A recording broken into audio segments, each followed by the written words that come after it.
وَلَقَدْ يَسَّرْنَا الْقُرْآنَ لِلذِّكْرِ فَهَلْ مِن مُّدَّكِرٍ۔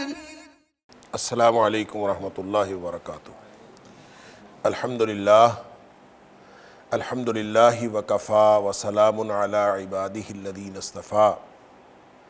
اشہد ان لا الہ الا اللہ وحدہ لا شریک لہ واشہد ان محمدا عبدہ ورسولہ صلی اللہ علیہ وآلہ وسلم۔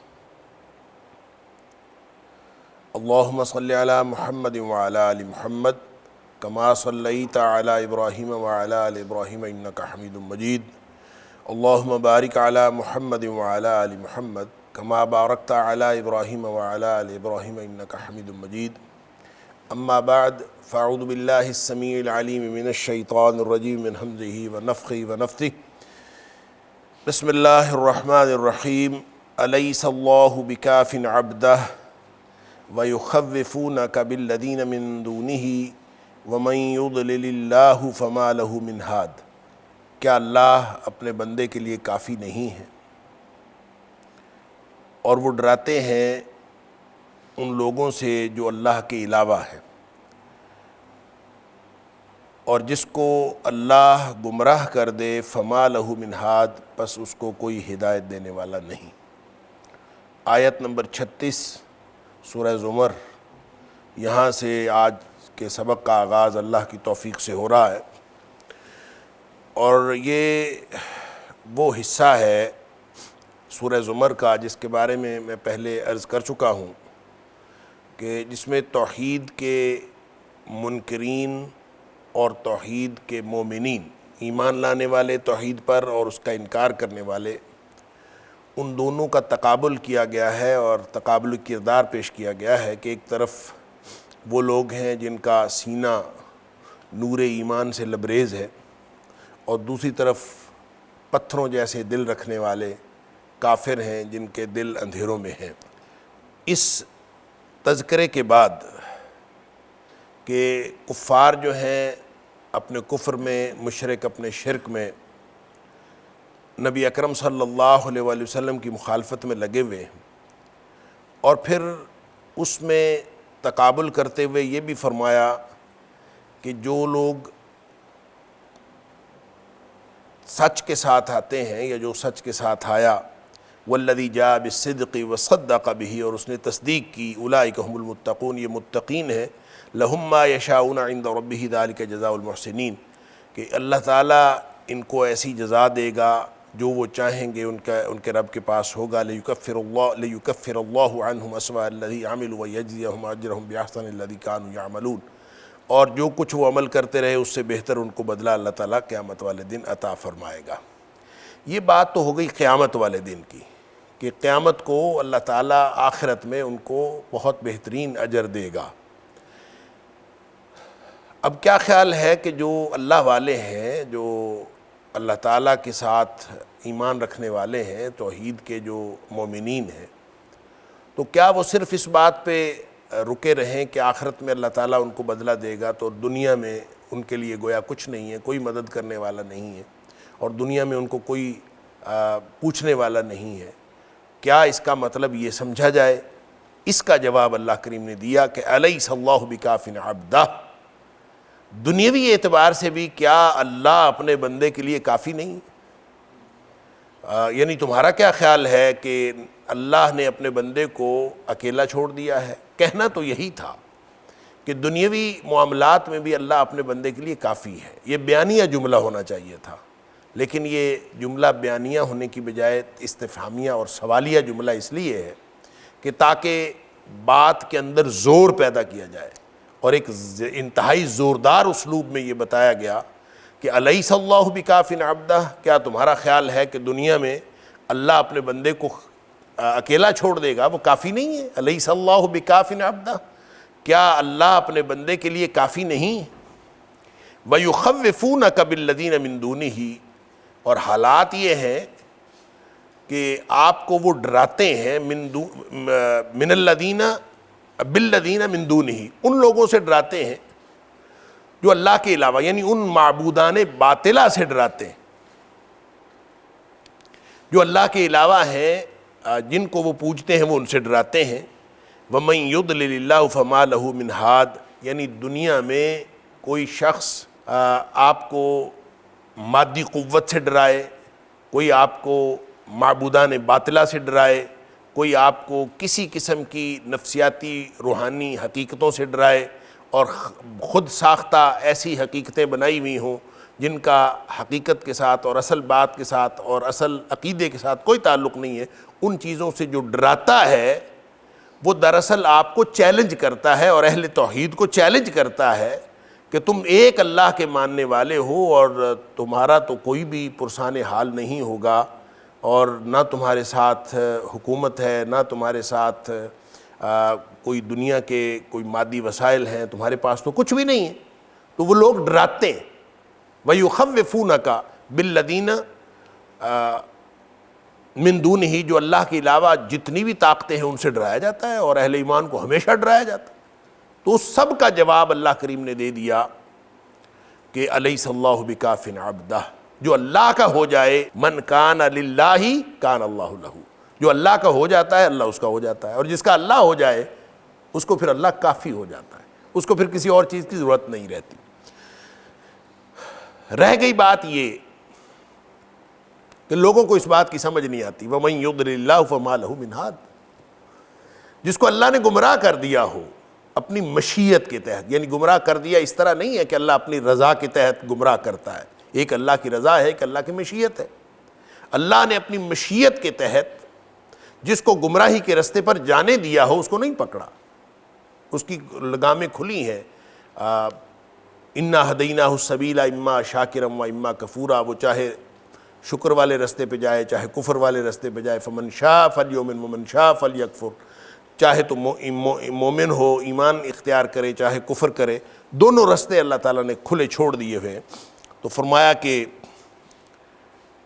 وَمَن يُضْلِلِ اللَّهُ، اب جو گمراہی ہو گیا ہو، جس کو اللہ نے گمراہ کر دیا، یعنی جس کو اللہ نے اس کو گمراہی کے رستے پر جانے دیا، اس کو پھر کوئی ہدایت دینے والا نہیں۔ اس آیت میں مفہوم یہ ہے کہ جو گمراہی ہو گیا اور جس نے طے کر لیا ہے کہ میں نے گمراہی کے رستے پر جانا ہے، اس کا تو پھر کوئی علاج نہیں ہے، اور وہ ہزار دلیلیں آپ کو دے گا، اس کا کوئی علاج نہیں ہے۔ اس کی دلیلوں کو آپ دلیلیں بھی نہ سمجھیں، وہ کٹ حجتیاں ہیں، وہ کرتا رہے گا، لیکن اس کا حقیقت کے ساتھ کوئی تعلق نہیں، اور اہل ایمان کو اور اہل توحید کو سمجھنا چاہیے کہ اللہ اپنے بندے کے لیے کافی ہوتا ہے۔ وَمَن يَهْدِ اللَّهُ فَمَا لَهُ مِن مُضِلٍ، اور جس کو اللہ ہدایت دے دے، ہدایت کے رستے پر اللہ لے آئے، فَمَا لَهُ مِن مُضِلٍ، اس کو کوئی گمراہ کرنے والا نہیں ہے۔ کھلے رستے دیے ہوئے، جہاں اللہ اپنی مرضی سے کچھ کرتا ہے نا، اپنی رضا سے جو کچھ اللہ کرتا ہے، اس کا پھر امتحان نہیں ہوتا۔ یعنی بات سمجھ لیجئے، جہاں انسان مجبور ہوتا ہے، یعنی ان آیات سے پتہ چلتا ہے کہ شاید انسان جو ہے وہ مجبور ہے، جس کو اللہ نے ہدایت دے دی وہ ہدایت پا گیا، جس کو اللہ نے گمراہ کر دیا وہ گمراہ ہو گیا، انسان کے بس میں تو ہے ہی نہیں۔ یہ سمجھ لیجئے کہ انسان کے بس میں جہاں پر کچھ نہ ہو، جہاں انسان مجبور ہو اور اللہ اپنے اختیار کے تحت اس کو ہدایت دے یا اس کو گمراہی کے رستے پر دے، یا جو کچھ بھی اللہ اپنے اختیار کے تحت کرے کہ اور بندے کو کوئی اختیار نہ ہو، وہاں امتحان نہیں ہوتا۔ جو چیز بھی اللہ نے انسان کے اختیار سے باہر کیا اس کا امتحان نہیں۔ لا یکلف اللہ نفسا الا وسعها، اللہ صرف اسی کا ذمہ دار ٹھہراتا ہے جس کے اس کے پاس طاقت ہے۔ ہمارے پاس جس بات کی طاقت نہیں ہے اس کے ہم ذمہ دار نہیں ہیں۔ لیکن یہ ہدایت اور گمراہی اللہ اپنی طرف سے نہیں کرتا، آپ کے اعمال کے نتیجے میں کرتا ہے، انسان کے اعمال کے نتیجے میں۔ جیسے ختم اللہ علی قلوبہم، شروع میں ہم پڑھ رہے ہیں کہ اللہ نے ان کے دلوں پر مہر لگا دی، اور مہر ایسے نہیں لگتی کہ اللہ تعالیٰ نے مہر لگا دیا وہ جا نہیں سکتے، نہیں، ان کے اعمال ایسے تھے کہ کرتے کرتے کرتے کرتے ان کے اوپر مہر لگ گئی، اب وہ جو ہے وہ ہدایت کی طرف نہیں آ سکتے۔ اسی طرح یہ جو ہدایت کی طرف جانا اور یہ جو گمراہی کی طرف جانا ہے، دراصل انسان کے اپنے اعمال کی بنیاد پر ہے۔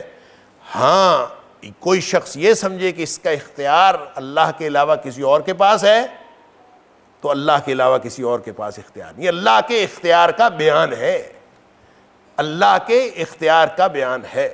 وَمَا تَشَاءُونَ إِلَّا أَن يَشَاءَ اللَّهُ, تم چاہ بھی نہیں سکتے جب تک اللہ نہ چاہے. یہ تمہاری مشیت بھی, تم کچھ بھی نہیں کر سکتے, تم چاہ بھی نہیں سکتے جب تک اللہ نہ چاہے. اس کا مطلب پتہ ہے کیا ہے؟ یہ بالکل ایسے ہی ہے جیسے اللہ نے آنکھیں دی ہیں دیکھنے کے لیے, ہمیں کہا جائے کہ تم دیکھ بھی نہیں سکتے جب تک اللہ نہ چاہے. تمہیں کان دی ہیں سننے کے لیے, تمہیں کہا جائے تم سن بھی نہیں سکتے جب تک اللہ نہ چاہے. اور تم سوچ بھی نہیں سکتے جب تک اللہ نہ چاہے. تو یہ تم چل بھی نہیں سکتے جب تک اللہ نہ چاہے, تم کوئی چیز پکڑ نہیں سکتے جب تک اللہ نہ چاہے. یہ اللہ کے اختیار کا بیان ہے, یہ بالکل درست ہے, اس میں کوئی دوسری بات نہیں ہے. لیکن اللہ نے یہ چاہا ہے کہ ہم دیکھیں تو اس نے آنکھیں دے دی ہیں, اللہ نے چاہا ہے کہ ہم سنیں تو اس نے کان دے دیے ہیں, اللہ نے چاہا ہے کہ ہماری کوئی مشیت ہو, ہماری اپنی بھی کوئی چاہت ہو جس کے ذریعے سے ہم کفر اور ایمان کا فیصلہ کریں. فمن شاء فلیؤمن ومن شاء فلیکفر, جب اللہ نے چاہا ہے تو ہمیں کفر اور ایمان کا اختیار دے دیا. تو جتنا اختیار دیا ہے اتنا ہی امتحان ہے, بس اس کے علاوہ کوئی امتحان نہیں ہے. امتحان بس اتنا ہے جتنا اللہ نے عارضی وقتی تھوڑا سا اختیار دیا ہے, اس اختیار کا امتحان. اور جہاں انسان کا اختیار ختم ہو جاتا ہے وہاں امتحان ختم ہو جاتا ہے. یعنی کبھی کسی کو یہ پریشانی نہیں ہونی چاہیے کہ میرے پاس تو اختیار نہیں ہے اور اللہ مجھ سے امتحان کس بات کا لے رہا ہے. جہاں اس نے اختیار دیا ہے تو وہ امتحان لیتا ہے, جہاں اس نے اختیار نہیں دیا وہ امتحان کسی نابینا سے وہ کبھی نہیں یہ پوچھے گا کہ تم نے فلاں چیز کیوں نہیں دیکھی تھی, کیوں نہیں فلاں چیز کیوں دیکھی تھی, کیونکہ اس نے بینائی نہیں دی. یہ صرف ان کے لیے امتحان ہے جن کو آنکھیں دی ہیں. کیا دیکھا کیا نہیں دیکھا ان سے امتحان ہے. جس کو آنکھوں کی طاقت نہیں دی ان سے امتحان نہیں ہے. جن کو سننے کی قوت نہیں دی ان سے امتحان نہیں. الا ھذا القیاس, جس سے وہ قوت طاقت وہ عارضی وقتی اختیار چھین لیتا ہے اس سے امتحان بھی ختم ہو جاتا. لہٰذا یہ تو بالکل صاف سیدھی بات نبی پاک صلی اللہ علیہ وسلم نے سمجھا دی کہ 3 لوگوں سے قلم اٹھا لیے جاتے ہیں جب کوئی شخص مجنون ہو, جب کوئی شخص سویا ہوا ہو, یا کوئی چھوٹا بچہ ہو, یعنی جس کے پاس سوچنے سمجھنے کا اختیار نہیں ہوتا, جو اپنی مرضی نہیں کر سکتا, اس سے قلم ہی اٹھا لیا جاتا ہے, کچھ دیکھا جاتا. لہٰذا یہ قطعاً اس خلط مبحث میں نہیں پڑنا چاہیے کہ اللہ اپنی طرف سے گمراہی بھیج دیتا ہے یا اللہ اپنی طرف سے ہدایت دے دیتا ہے. دیتا ہدایت اللہ ہی ہے, بھیجتا گمراہی کی طرف اللہ ہے, لیکن انسان کے اعمال کے نتیجے میں, انسان کی اپنی چوائس کے نتیجے میں, جو یہ اختیار کرتا ہے اس کے نتیجے میں انسان کو. اور جس کو اللہ ہدایت دے دے, وَمَن يَهْدِ اللَّهُ, جس کو اللہ ہدایت دے دے, دنیا میں تو کوئی گمراہ کرنے والا نہیں ہے نا. ایسا تو نہیں وَمَن يُضْلِلِ اللَّهُ فَمَا لَهُ مِنْ هَادٍ, جس کو اللہ گمراہ کر دے اس کو کوئی ہدایت نہیں دے سکتا. اور ہدایت کا اختیار بھی اللہ کے پاس ہے, گمراہی کا اختیار بھی اللہ کے پاس ہے. اس نے کن پیرامیٹرز کے اوپر, کن بنیادوں کے اوپر, کن اعمال کے نتیجے میں ہدایت اور گمراہی کا فیصلہ کرنا ہے یہ وہ جانتا ہے. اور اس نے ہمیں نبی پاک صلی اللہ علیہ وسلم کے ذریعے سے وہ سارے اعمال بتا دیے ہیں جن کے نتیجے میں گمراہی اور ہدایت کا فیصلہ ہوتا ہے. وَلَقَدْ يَسَّرْنَا الْقُرْآنَ لِلذِّكْرِ فَهَلْ مِن مُّدَّكِرٍ وَلَقَدْ يَسَّرْنَا الْقُرْآنَ لِلذِّكْرِ فَهَلْ مِن مُّدَّكِرٍ. لیکن یہ اختیار کسی اور کے پاس نہیں ہے. اِنَّكَ لَا تَهْدِي مَنْ أَحْبَبْتَ, حتیٰ کہ نبی اکرم صلی اللہ علیہ وسلم کے پاس یہ بھی اختیار نہیں ہے. اے حبیب صلی اللہ علیہ وسلم, آپ جس کو چاہیں آپ ہدایت نہیں دے سکتے. ہدایت اللہ کے اختیار میں, آپ صرف یہ کہہ سکتے ہیں اس کو کہ ہدایت کے راستے پہ چلیں. بہرحال وَمَن يَهْدِ اللَّهُ, اور جس کو اللہ ہدایت دے دے, فَمَا لَهُ مِن مُضِلٍّ, کوئی پھر اس کو گمراہ کرنے والا نہیں.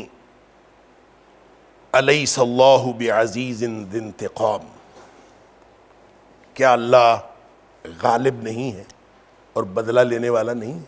یعنی تم نے کیا سمجھ رکھا ہے؟ لوگ اپنی اپنی گمراہی میں اللہ کے اوپر جتنی مرضی باتیں بنائیں, انہوں نے کیا سمجھ رکھا ہے کہ اللہ اپنے بندے کے لیے کافی نہیں ہے؟ اور کیا اللہ انتقام والا نہیں ہے؟ اللہ غالب نہیں ہے؟ کیا سمجھ رکھا ہے؟ اللہ یقیناً غالب بھی ہے اور اللہ یقیناً بدلہ لینے والا بھی ہے۔ لہٰذا یہ جو اللہ کی یہاں پہ صفات بیان ہوئی ہیں، یہ صرف اس لیے بیان ہوئی ہیں کہ لوگوں کی سمجھ میں آ جائے کہ اللہ اپنے بندوں کو اور ایمان والوں کو اکیلا نہیں چھوڑتا۔ ایسا نہیں ہوتا کہ وہ ان کو اکیلا چھوڑ دے۔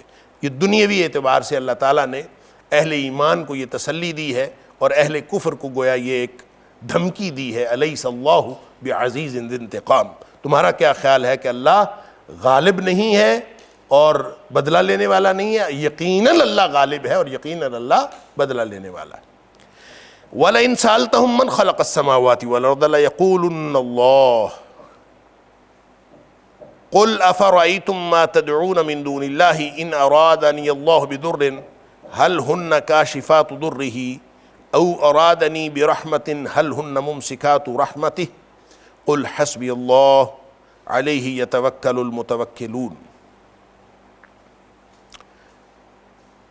اور اگر آپ ان سے وَلَئِن سَأَلْتَهُمْ، اور اگر آپ ان سے یہ بات پوچھیں، من خلق السماوات والارض، زمین و آسمان کو پیدا کرنے والا کون ہے؟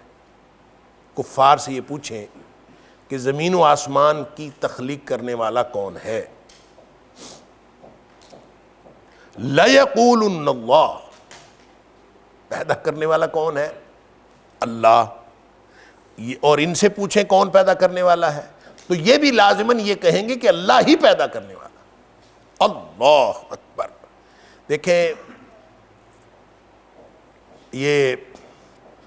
یہ وہ مضمون ہے جو اللہ کریم نے مختلف مقامات پر قرآن حکیم میں بیان کیا۔ یہ دراصل مشرکین مکہ کا عقیدہ تھا اور اس کو اللہ کریم نے بہت وضاحت کے ساتھ سورہ عنکبوت کے اندر بیان کیا، یہاں بھی، پھر سورہ زخرف کے اندر بھی، سورہ مومنون کے اندر بھی، سورہ یونس کے اندر بھی، مختلف مقامات پر اللہ تعالیٰ نے یہ عقیدہ بیان کی کہ ان سے پوچھو کہ زمین و آسمان کا خالق کون ہے، ان سے پوچھو سورج چاند کس کے کنٹرول میں ہے، رزق کون کھلا کرتا ہے اور تنگ کرتا ہے، کس کے ہاتھ میں ہے، ساری چیزیں۔ لا یقولن اللہ، لا یقولن اللہ، ان کا جواب ہوگا اللہ ہی سب کچھ کرتا۔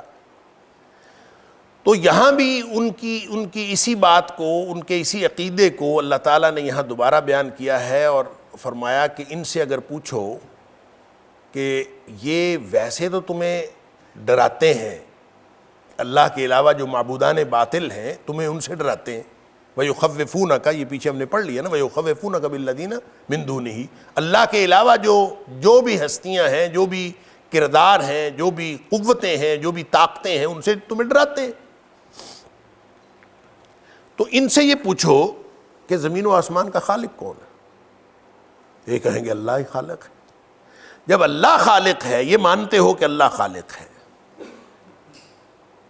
قل، تو آپ اے حبیب صلی اللہ علیہ وسلم ان سے اگلا سوال کر دیں، جب یہ مانتے ہو کہ اللہ ہی خالق ہے تو اگلا سوال یہ کریں، افرائیتم، کیا تم پھر یہ دیکھتے ہو، یا پھر اب بتلاؤ تو صحیح، افرائیتم کا معنی ہوتا ہے بھلا بتلاؤ تو صحیح، کہ لفظی معنی ہے کیا تم نے دیکھا، کیا تم دیکھتے ہو، یعنی پھر بتلاؤ، کیا بتلاؤ، ما تدعون من دون اللہ، جن ہستیوں کو تم پکارتے ہو یا جن چیزوں کو تم پکارتے ہو اللہ کے علاوہ۔ خالق جب اللہ ہے تو جن ہستیوں کو تم اللہ کے علاوہ پکارتے ہو، ان ارادنی اللہ بضر، اگر اللہ میرا نقصان کرنے کا ارادہ کر لے، اگر اللہ ارادہ کر لے میرا نقصان کرنے کا، تو جن ہستیوں کو تم اللہ کے علاوہ پکارتے ہو، حل ہن کاشفات ضری، کیا وہ نقصان کو دور کرنے پر قادر ہیں؟ حل ہن، کیا وہ ہستیاں جن کو تم اللہ کے علاوہ پکارتے ہو، اگر اللہ میرے نقصان کا ارادہ کر لے تو کیا وہ ہستیاں یا ان میں سے کوئی اس قابل ہے کہ وہ اس نقصان کو مجھ سے دور ہٹا دے؟ حل ہن کاشفات ضری، کیا وہ اس نقصان کو دور کر سکتی ہیں؟ او یا ارادنی برحمت، اللہ میرے اوپر رحمت کرنے کا ارادہ کر لے، حل ہن ممسکات رحمتی، تو کیا یہ اللہ کی رحمت کو روکنے پر قادر ہے؟ یعنی جب تم یہ بات، یہ حقیقت سمجھتے ہو کہ زمین و آسمان کو پیدا کرنے والا اللہ، یعنی جب بھی آپ کفار مکہ سے یہ سوال پوچھتے ہو کہتے ہیں خالق اللہ، کوئی نہیں کہتا کہ یہ خالق جو ہے کوئی اور ہے۔ یہی تو اللہ نے دلیل دی ہے پورے قرآن میں کہ جب سورہ بقرہ کا آغاز ہوا ہے تو وہاں بھی اللہ کریم نے یہ عبادت کی جو دلیل پیش کی، یا ایھا الناس اعبدوا ربکم الذی خلقکم والذین من قبلکم، اس اللہ کی بندگی کرو جو تمہارا خالق ہے۔ جو خالق ہوتا ہے اسی کا حق ہوتا ہے کہ اس کی بندگی کی۔ تو جب تم یہ مانتے ہو کہ اللہ خالق ہے تو پھر اللہ کی بندگی کیوں نہیں کرتے؟ یہ ایک عمومی سوال ہے جو اللہ نے مختلف مقامات پر جہاں جہاں کفار مکہ کا عقیدہ بیان کیا ہے وہاں یہی سوال کیا، اور اس کا جواب اللہ تعالیٰ نے خود سورہ زمر کی ابتدا میں آیت نمبر 3 میں دے دیا، اور سورہ یونس کی آیت نمبر 18 کے اندر دے دیا کہ یہ خود کہتے کیا ہیں، ان کا عقیدہ کیا ہے۔ یہ کہتے تو یہ ہیں کہ اللہ ہی خالق ہے، اللہ کے پاس ہی طاقت ہے، اللہ ہی مدبر کائنات ہے، اللہ ہی خالق کائنات ہے، کہتے یہ ہیں۔ تو پھر ان سے پوچھو کہ یہ اللہ کے علاوہ یہ بتوں کی پوجا کیوں کرتے ہیں، غیر اللہ کی بندگی کیوں کرتے ہیں؟ تو یہ کہتے ہیں کہ ما نعبدہم الا لیقربونا الی اللہ زلفیٰ، ہم ان کی بندگی نہیں کرتے سوائے اس کے کہ یہ ہمیں اللہ کے قریب کر دیتے ہیں۔ ہم ان کی گویا بندگی اس لیے کرتے ہیں کہ ہمیں اللہ کے قریب کر دیتے ہیں۔ یا پھر سورہ یونس میں کہا ہؤلاء شفاعنا عند اللہ، یہ کہتے ہیں کہ یہ اللہ کے ہاں ہمارے سفارشی ہیں۔ اللہ اکبر، یہ ہے اصل ان کے عقیدے کی خرابی کہ وہ جن ہستیوں کی بھی پوجا کرتے ہیں وہ کہتے ہیں کہ اللہ کے ہاں ہمارے سفارشی ہیں یا ہمیں اللہ کے قریب کر دینے والے، وگرنہ یہ مانتے یہ ہیں کہ سب کچھ اللہ خالق ہے، اللہ مدبر کائنات ہے سب کچھ۔ یہاں سوال کی نوعیت اور ہے۔ یہاں فرمایا کہ ایک طرف تم ڈراتے ہو کہ یہ جو معبودان باطلہ ہیں یا یہ ہستیاں ہیں یہ تمہیں نقصان دے دیں گی، اور اس سے ڈراتے ہو، اور اللہ نے اس کا جواب دیا الیس اللہ بکاف عبدا، کیا اللہ اپنے بندے کے لیے کافی نہیں ہے؟ تو یہاں اللہ تعالیٰ اسی سوال کو دہرا کر کہ بتاؤ خالق کون ہے، لَيَقُولُنَّ اللَّهُ، اگر آپ ان سے سوال کریں تو کہیں گے اللہ ہی خالق ہے۔ تو پھر اگلا سوال پوچھو کہ یہ بتاؤ جب خالق اللہ ہے تو وہ ہستیاں جن کو تم پوجتے ہو اور اللہ کے علاوہ تم پکارتے ہو، کیا ان کے پاس کوئی اختیار ہے؟ یعنی اگر اللہ میرا نقصان کرنے کا ارادہ کر لے تو کیا وہ مجھے بچا سکتی ہیں؟ یا اللہ میرے اوپر رحمت کرنے کا ارادہ کر لے تو کیا یہ ہستیاں اللہ کی رحمت کو روک سکتی ہیں؟ یعنی کوئی تو کام کرے، یا مجھے اللہ کے دیے ہوئے نقصان سے بچا لے، یا اللہ کی جو رحمت ہے اس کو روکنے میں قادر ہو، کسی چیز پر قادر ہے؟ اللہ، یہ سوال ان سے کرو۔ اب اس کا جواب اللہ کریم نے یہاں ذکر نہیں فرمایا، اور بالعموم جو اس طرح کے سوالات ہیں اس کا جواب اللہ نے ذکر نہیں فرمایا۔ اس کی دو وجوہات، ایک تو وجہ یہ ہے کہ اس کا جواب ان کے پاس ہے ہی نہیں۔ کیا جواب دیں گے جب خود کہتے ہیں خالق اللہ ہے، مدبر کائنات اللہ ہے، پیدا کرنے والا اللہ ہے، سورج چاند اس کے کنٹرول میں ہے، رزق دینے والا اللہ ہے، سب کچھ اللہ کے پاس ہے اور اللہ ہی عطا کرتا ہے؟ تو پھر ان سے جب یہ سوال پوچھیں گے کہ یہ بتاؤ کہ جب اللہ میرے اوپر میرا نقصان کرنے کا ارادہ کرے تو کیا یہ ہستیاں جن کو تم پوجتے ہو یہ اس کے نقصان سے مجھے بچا سکتی ہیں؟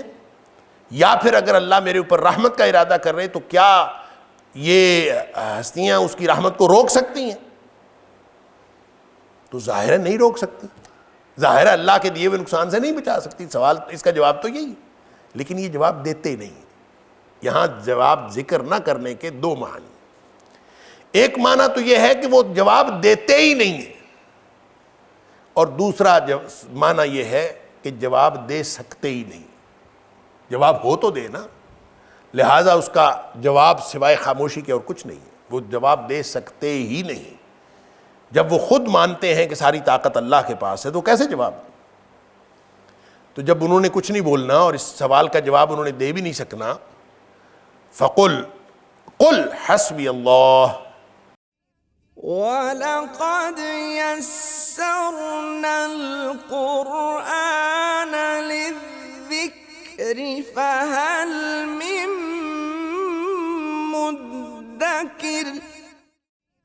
وَلَقَدْ يَسَّرْنَا الْقُرْآنَ لِلذِّكْرِ فَهَلْ مِن مُدَّكِرٍ۔ اے حبیب صلی اللہ علیہ وسلم آپ خود ہی فرما دیں حسبی اللہ، میرا اللہ مجھے کافی ہے۔ سبحان اللہ، اللہ مجھے کافی، یعنی جب سب کچھ اللہ کرتا ہے تو میں خامخواہ ان ہستیوں کی جن کی تم پوجا کرتے ہو ان کو میں اہمیت کیوں دوں جب ان کے پاس کوئی اختیار ہی نہیں ہے۔ آپ یہ تو بات فلاسفہ سے بھی پوچھیں، جتنے بھی، چاہے فلاسفہ یونان سے بھی بات پوچھیں، تو وہ خدا کا جو تصور فلاسفہ کے ہاں بھی ہے، جتنا مرضی کو دنیا دار فلسفی ہے ان کے ہاں جتنا مرضی کیا گزرا تصور ہے خدا کا، تو خدا کا تصور ان کے ہاں یہی ہے کہ خدا وہ ہوتا ہے جس کے پاس طاقت ہوتی، جس کے پاس طاقت نہ ہو وہ خدا ہی نہیں ہوتا۔ اور جب ہم اللہ کی بات کرتے ہیں جو اصل معبود ہے، جو معبود حقیقی ہے، جب ہم اللہ کی بات کرتے ہیں جس کا اسم جلالت اللہ ہے، جب ہم اللہ کی بات کرتے ہیں اللہ اکبر، تو ساری طاقت تو اللہ کے پاس ہے۔ تو جب کسی اور کے پاس طاقت ہی کوئی نہیں، یہی بات فرمائی تھی حضرت یوسف علیہ السلام نے اپنے جیل کے قیدیوں سے، ارباب متفرقون خیر، کافی سارے کئی رب بنا لیں، جتنے مرضی رب بنا لیں مخلوق میں سے، ان کو رب کہہ دینے سے ان ہی الا اسماء سمیتموہا انتم وآباؤکم، تم نے اور تمہارے ماں باپ نے کسی چیز کا نام خدا رکھ دیا ہے تو خدا بن نہیں جاتی کوئی چیز، صرف نام رکھنے سے خدا نہیں بنتا۔ خدا کے اندر طاقت ہوتی ہے، اس کے اندر ایک قوت ہوتی ہے، اس کے اندر کچھ صفات ہوتی ہیں، وہ صفات ہوں گی تو وہ رب ہوگا۔ لہٰذا تم جن کا نام رکھ دیتے ہو خدا، خدا نام رکھنے سے نہیں ہوتا اللہ۔ تو ارباب متفرقون خیر ام اللہ الواحد القہار، کیا یہ مخلوق میں سے تم جتنے مرضی متعدد خدا بنا لو کیا وہ بہتر ہیں، وہ یا اکیلا اللہ، اکیلا نہیں، اکیلا اور زبردست طاقت والا، واحد القہار، زبردست قوت والا ہو اکیلا اور ہو زبردست قوت والا۔ اصل میں زبردست قوت والا ہوگا تو وہ اللہ ہوگا، وہ خدا ہوگا، وگرنہ اس کے پاس اگر طاقت نہیں ہے تو وہ تو ہے ہی نہیں۔ پوچھ لیا، بتاؤ ان کے پاس طاقت ہے کہ اللہ کے دیے ہوئے نقصان سے مجھے بچا لے یا اللہ کی دی ہوئی رحمت کو روک لے، کیا طاقت ہے؟ نہیں ہے۔ جب نہیں ہے قل حسبی اللہ، تو آپ کہہ دیں میرا اللہ مجھے کافی، بات ختم۔ علیہ یتوکل المتوکلون، اسی پر بھروسہ کرتے ہیں بھروسہ کرنے والے۔ کہنا تو یہی چاہیے اور مطلب تو اس کا یہی ہے کہ اسی پر بھروسہ کیا کرو، کہنا تو یہی تھا کہ اسی پر بھروسہ کیا کرو، لیکن امر کا صیغہ نہیں استعمال کیا، بیانیہ ایک جملہ استعمال کیا ہے کہ علیہ یتوکل المتوکلون، توکل کرنے والے اسی پر۔ اب ایک یعنی یہ گویا یہ اسلوب ہے کہ آپ بیانیہ انداز میں کہہ دیتے ہیں کہ جب آپ بیانیہ انداز میں ہماری اردو زبان میں بھی ہم کوئی چیز بیانیہ انداز میں کہتے ہیں تو بعض اوقات اس میں تیقن پیدا کرنا مقصود ہوتا ہے، تیقن کے ساتھ ہم سب یہ کریں گے، ہم سب نماز پڑھیں گے، اس کا مطلب یہ ہوتا ہے کہ سب اٹھو نماز پڑھو، ہم سب کلاس لیں گے، اٹھو سب کلاس لو۔ علیہ یتوکل المتوکلون، اسی پر بھروسہ کرتے ہیں یا اسی پر بھروسہ کریں گے سب بھروسہ کرنے والے۔ تو علیہ پہلے لانے کا مطلب یہ ہے اسی پر، یعنی اس کے علاوہ کسی اور پر بھروسہ نہیں کیا جا سکتا۔ قل، اے حبیب صلی اللہ علیہ وسلم آپ ان سے کہہ دیجئے، یا قوم اعملوا علی مکانتکم، اے میری قوم تم اپنی جگہ پر، اپنے مقام پر، اپنے طریقے پر عمل کرو، انی عامل، میں اپنا عمل کرتا ہوں۔ ظاہر ہے تم میری بات مان نہیں رہے، حقیقت وہ ہے جو میری بات ہے، تم میری بات مان نہیں رہے، تو پھر اس کا نتیجہ یہی ہے کہ یا قوم اعملوا علی مکانتکم، تم میرے دلائل نہیں مانتے، تمہارے پاس دلیل ہے کوئی نہیں، تو تو اے حبیب صلی اللہ علیہ وسلم آپ ان کو کہہ دیجئے کہ اعملوا علی مکانتکم انی عامل، تم اپنی جگہ پر یا اپنے طریقے پر اپنے حساب سے عمل کرو، میں اپنے حساب سے عمل کرتا ہوں، فسوف تعلمون، عن قریب تم جان لو گے۔ کیا جان لو گے؟ من یاتیہ عذاب یخزیہ، کس کو پہنچتا ہے وہ عذاب، کس کے پاس آتا ہے وہ عذاب، یخزیہ، جو اس کو رسوا کر دے گا، وَيَحِلُّ عَلَيْهِ عَذَابٌ مُقِيمٌ، اور اترتا ہے اس کے اوپر ہمیشہ رہنے والا عذاب۔ یعنی دو عذابوں کا ذکر ہے، مَن یَأْتِیہ عَذَابٌ یُخْزِیہ، کس کے اوپر آتا ہے وہ عذاب جو اس کو ذلیل کر دے گا، رسوا کر دے گا، وَيَحِلُّ عَلَيْهِ عَذَابٌ مُقِيمٌ، اور اترتا ہے اس کے اوپر عذاب جو ہمیشہ رہنے والا عذاب۔ گویا یخزیہ، وہ عذاب یخزیہ سے مراد دنیا کا عذاب ہے، اور عذاب مقیم سے مراد ہمیشہ آخرت کا عذاب ہے۔ یعنی دنیا میں بھی ان کو عذاب، جس طرح اللہ تعالیٰ نے ان کو رسوا کیا، غزوہ بدر میں رسوا ہوئے، پھر جو فتح مکہ تک جتنے غزوات ہوئے ہیں وہ رسوا سے رسوا ہوتے رہے، بالآخر نبی پاک صلی اللہ علیہ وسلم کو اللہ تعالیٰ نے اقتدار دے دیا پورے علاقے، پورے خطے کے اوپر، اور سب لوگ جو ہیں وہ مطیع اور فرما بردار ہوئے، اور یہ جو دشمنان اسلام تھے اور معاندین نبوت تھے وہ سارے کے سارے رسوا ہوئے۔ تو من یاتیہ عذاب یخزیہ، کس کو آتا ہے عذاب وہ جو اس کو رسوا کر دے گا، وَيَحِلُّ عَلَيْهِ عَذَابٌ مُقِيمٌ، اور جو ہمیشہ رہنے والا عذاب ہے وہ تو قیامت والے دن۔ اللہ اکبر۔ یہی بات اللہ کریم نے سورہ انعام کی آیت نمبر 135 میں بھی فرمائی، قُلْ يَا قَوْمِ اعْمَلُوا عَلَى مَكَانَتِكُمْ إِنِّي عَامِلٌ، اے حبیب صلی اللہ علیہ وسلم آپ فرما دیجئے اپنی قوم سے، اے میری قوم عمل کرو تم اپنی جگہ پر یا اپنے طریقے پر، انی عامل، میں اپنے حساب سے عمل کرتا ہوں، فَسَوْفَ تَعْلَمُونَ مَن تَكُونُ لَهُ عَاقِبَةُ الدَّارِ، ان قریب تمہیں پتہ چل جائے گا کس کے لیے اس گھر کا انجام اچھا ہے۔ اور اس گھر کا انجام سے مراد کیا ہے؟ یہ آخرت کا گھر بھی ہو سکتا ہے، اور اس گھر جہاں مکے میں نبی پاک صلی اللہ علیہ وسلم تشریف فرما تھے اس گھر کی بات بھی ہے کہ انجام کار، یہ اس گھر کے معاملے میں کس کا انجام اچھا ہے یہ تمہیں عنقریب پتہ چل جائے گا۔ اور پھر وہ عنقریب پتہ چلا کہ محض چند سالوں میں اللہ کریم نے نبی پاک صلی اللہ علیہ وسلم کو فاتح کی حیثیت سے وہاں داخل کیا۔ تو گویا، اور وہاں سورہ انعام آیت نمبر 135 میں فرمایا اِنَّهُ لَا يُفْلِحُ الظَّالِمُونَ، ظالموں کو کبھی وہ فلاح، جو ظالم ہیں وہ کبھی فلاح نہیں پاتے، ان کو کبھی وہ کامیاب نہیں کرتا۔ اِنَّا أَنزَلْنَا عَلَيْكَ الْكِتَابَ لِلنَّاسِ بِالْحَقِّ،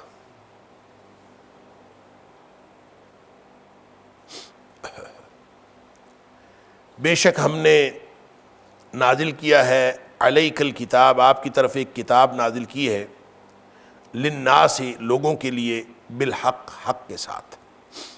اے حبیب صلی اللہ علیہ وسلم ہم نے آپ کی طرف ایک کتاب نازل کی ہے لوگوں کے لیے حق کے ساتھ۔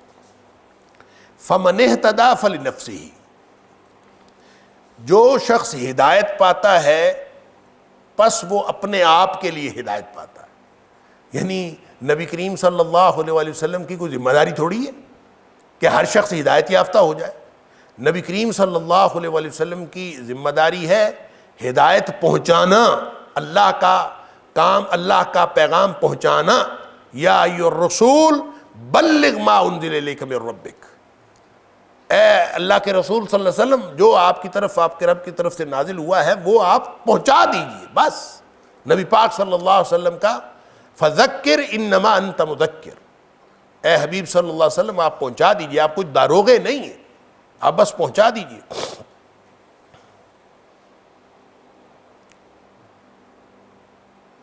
تو فمن اہتدی فلنفسہ، ہم نے آپ کے اوپر لوگوں کے لیے ہدایت کے لیے ایک کتاب نازل کی ہے، فمن اہتدی فلنفسہ، پس جو ہدایت پاتا ہے وہ اپنے آپ کے لیے ہدایت پاتا ہے۔ جو ہدایت حاصل کرتا ہے یعنی اس کو اپنی جان کے لیے فائدہ ہوتا ہے وہ اپنے آپ کے لیے ہی کرتا ہے۔ ومن ضل، اور جو گمراہ ہوتا ہے، فإنما يضل علیہا، وہ جو گمراہ ہوتا ہے تو اس کا بوجھ اسی کے اوپر پڑتا ہے، کسی اور کے اوپر بوجھ نہیں پڑتا۔ اگر اس نے ہدایت حاصل کی تو ہدایت کا فائدہ بھی اسی کو ہے۔ ومن ضل، اور جو گمراہ ہوا، فإنما يضل علیہا، تو وہ گمراہ ہوتا ہے سوائے اس کے نہیں، یضل علیہا، کہ وہ اپنے اوپر ہی گمراہی کا وبال اس کے پڑتا ہے۔